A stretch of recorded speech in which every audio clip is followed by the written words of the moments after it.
നമസ്കാരം ഗൈസ്, അടുത്തൊരു വീഡിയോയിലേക്ക് സ്വാഗതം. അപ്പോൾ നമ്മൾ ഇന്ന് അടുത്തൊരു വർക്കിന് വന്നിരിക്കുകയാണ്. വേറെ എവിടെയല്ല, നമ്മൾ സ്ഥിരം ചെയ്യുന്ന തന്നെ പെരുമ്പുഴ പള്ളി തന്നെയാണ്. ഗ്രേസ് ഈവൻസിൻ്റെയാണ് വർക്ക്. രാവിലെ ബ്രേക്ക്ഫാസ്റ്റ് ആണ്, ഒരു ചെറിയൊരു ആണ്ട് കുർബാനയാണ്. അപ്പോൾ ആ പൂജ കഴിയുമ്പോഴത്തേക്ക് നമുക്ക് നേരെ ഫുഡ് കൊടുക്കണം അവർക്ക്. അപ്പം അതിനുള്ള ഒരുക്കങ്ങളിലാണ്. അപ്പോൾ എല്ലാം സെറ്റ് ചെയ്തുകൊണ്ടിരിക്കുകയാണ്.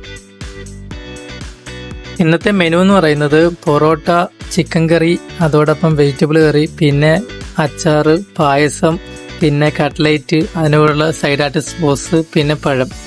ഇതൊക്കെ തന്നെയാണ് ഇന്നത്തെ മെനു എന്ന് പറയുന്നത് തന്നെ. അപ്പോൾ ഞങ്ങൾ വിളമ്പി തുടങ്ങിയിരിക്കുകയാണ്.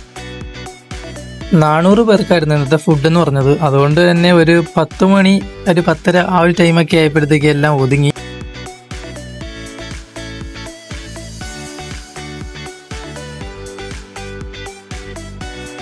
അങ്ങനെ ഞങ്ങളെല്ലാം ഒതുക്കി കഴിഞ്ഞപ്പോഴത്തേക്ക് 10:30 ആയി. പിന്നെ അവിടുന്ന് ഫുഡൊക്കെ കഴിച്ച് നേരെ വീട്ടിലേക്ക് യാത്രയായി. അടുത്തൊരു വീഡിയോ പിന്നെ കാണാം. ബൈ.